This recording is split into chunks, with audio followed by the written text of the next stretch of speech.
It took a damn lot longer than 1 month, but we finally have it. We have chapter 349 of Berserk, Passage of Dreams. So if you guys don't know what this is a continuation of what happened last chapter, obviously. We're delving into Casca's mind. So we already went through, I guess you could say, the first layer. We're gonna kind of get down there and delve into there, so if you guys haven't checked out my last Berserk Monthly, I would highly suggest that you do so. I'll put the link down below so you can check it out, or if you want to see it at the end of the video, I'll have it in the annotation so you can see that. Keep in mind, I haven't read anything on 349, so this is going to be completely live and completely new for me, so we'll see how this goes. And if it can't be obvious enough, if you haven't read anything about Berserk, please catch up. I do not want you guys to get spoiled, so please, please, please catch up as much as you can. So without further ado, let's begin. Let's go into the first manga panel right here. It looks like we are outside Eiffelheim right here. We can see a bunch of fireworks that are just exploding right here. The mages and everyone, all the elves and everyone gathering. It looks like they're having a party. I don't know if this is a dream or if this is outside of Eiffelheim. It looks like Eiffelheim. Yeah, this is definitely Eiffelheim right here because there's none other than Isidro being fucking crazy right here with the rest of the gang as well. So it looks like they're all having a merry time. Nothing too crazy. I'm not gonna lie, this is pretty cute seeing seeing Puck and I guess you could say the little lemmings and his brothers. And of course here you have Guts outside. He's looking off into the distance, very distant as usual, very isolated like he always is. I do like this little touch right here. You can see the little cherry blossom petals that are kind of coming along him. We can already tell this is gonna be something interesting. Isidro and Roderick are going to sit right down next to Guts. I'm not going to lie, so far this is a very, very heartfelt panel right here. So of course, like I said, we have Sir Pico and Roderick right here sitting down with Guts. This is probably one of the first times in a very long time that Guts is actually able to feel how he feels. And he really has changed a lot. Just from saying this, a lot has changed for me. Realized a lot on this trip. He's always kind of burdened himself. This is a really nice panel right here. You can see the Snake Baron. And then he's talking about carrying Casca, how he feels, even though he loves Casca, it is a burden, but by having others with him, he can kind of lighten that burden and kind of ease in. So that's how Guts was able to trust others. This is the first time he's really trusted others in a very, very long time. So, God, man. And he's heartfelt too. I am grateful. You don't see him too often saying thank you. That's a very huge nod right there. To hear something so sincere, that's very unlike Guts actually. It's not like him. He's very cold-hearted. He's really opened up over the past. And this is something that I really love as well. Not only are we getting Guts' perspective, we're also getting Sir Pico. So he's talking about how he started with the Holy Chain Knights, he met Guts, everything just kind of flatlined and kind of crumbled around him, and then after that something greater happened for him. He kind of grew out of that experience. And it's not only for Sir Pico either. It looks like he's thankful for Farnese as well, and this is very new. Actually, it is true, Farnese has grown a lot since the Holy Chain Knights. She's become her own person, and if anything, her eyes kind of open up to the world.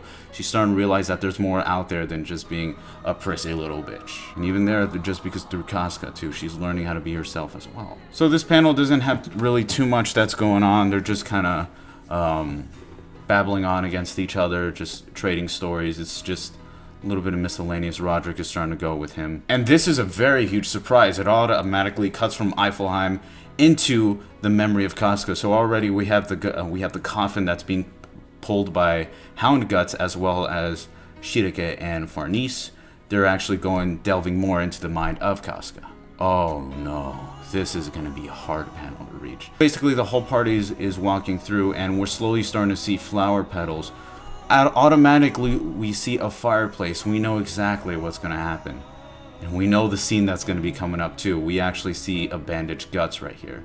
If you guys remember back in the Band of the Hawk days, this is the Bonfire of Dreams. So, it's already going to be really hard to read, I can tell. Oh, okay, so this is something very interesting about this panel. it looks like they are looking at Guts through the perspective of Casca. If you guys actually remember when Guts and Casca were talking during the Golden Age arc, this was Casca's peripheral perspective. So they're looking behind Guts, and it looks like from here, Guts is saying Campfire Dreams, meaning they're looking at it through the eyes of Casca. That Guts is responding to Casca how he would in the past, and that in turn led to a very huge and powerful moment for Casca. 夢のかがり火か。ほう、うまいこと言うね。どっかのお姫さんかと思ったぜ。ほっとけ。 Yeah, and basically this panel actually confirms that what Guts is actually speaking is exactly what he said to Casca during that moment. And if anything, this could have actually been the moment that Casca fell for Guts because of how sincere and kind he was. And then when he had to leave the Band of the Hawk, her world kind of shattered, if anything. On the bottom, they actually stumble upon a little fragment, or petal, I guess you could say. Little do we know, it's actually a part of Casca. So as they're delving slowly into the dreams of Casca, they're actually able to pick up fragments. So Hound Guts immediately grabs it, opens the coffin, and gives it to little Casca and adds it to the porcelain doll, and essentially slowly recuperating her and building her back up. It's a very, very small fragment, but it looks like Guts is trying his hardest to actually piece it together, and that's what Casca is feeling inside right now. Shirake actually confirms that if they gather pieces of the doll, then surely Casca's memory will actually come back, hopefully. But the problem is there's still going to be obstacles, so they still have to fight more winged beasts. So in order to fight them, Shirake comes out of her bag and she pulls out two little objects. One of them is the clay doll that they were actually fighting outside of the forest of Shirake's master. I forgot her name, I'm sorry. But basically she's going to use these two tools to fend against the dark winged beasts. There you go, the golem, clay doll, whatever you want to call it, is resurrected again. It's gonna be so, oh god, it's huge, fuck. So yeah, immediately it is summoned right here. You can see it come in all of its glory. Oh my god, is that really real? It ended really abruptly. Really abruptly. We didn't learn that much. Okay, I'm actually kind of upset. We didn't learn fucking anything. Holy shit. So basically it says it's gonna continue last May. That's about it. Hold fast to Casca's bonds, the soul-searching journey continues ever harsher. Barely anything happened, but at least we do know that whatever fragments we do have of Casca, we can actually get slowly repaired as they delve along in there. And that's it. This is a very, very short chapter, a lot shorter than I thought. I feel kind of empty. Again. Good job. Now I have to wait 1 month to get more context. The only thing we do know is two things about this. We do know how to repair Casca, which is actually really nice. They have to delve into her and then they repair her, but that's going to take a long process. And then two, we were actually able to know the feelings of both Guts and Serpico, which is very interesting. Maybe a little bit of Farnese as well as Casca.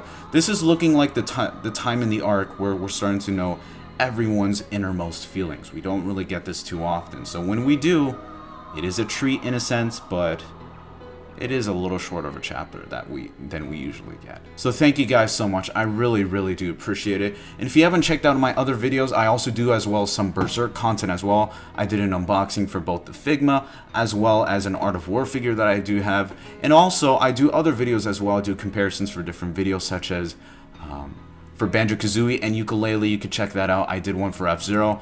Also, of course, I Twitch every single weekday at 9 p.m. Pacific time. I'm currently playing Metal Gear Solid 4, Guns of the Patriots. I'm going to be finishing that off. Resident Evil Marathon is what's going to come up next, so keep updated with all my social media, and you'll definitely check it out. So thank you guys so much. I really appreciate the love. We'll see you next month for the next chapter.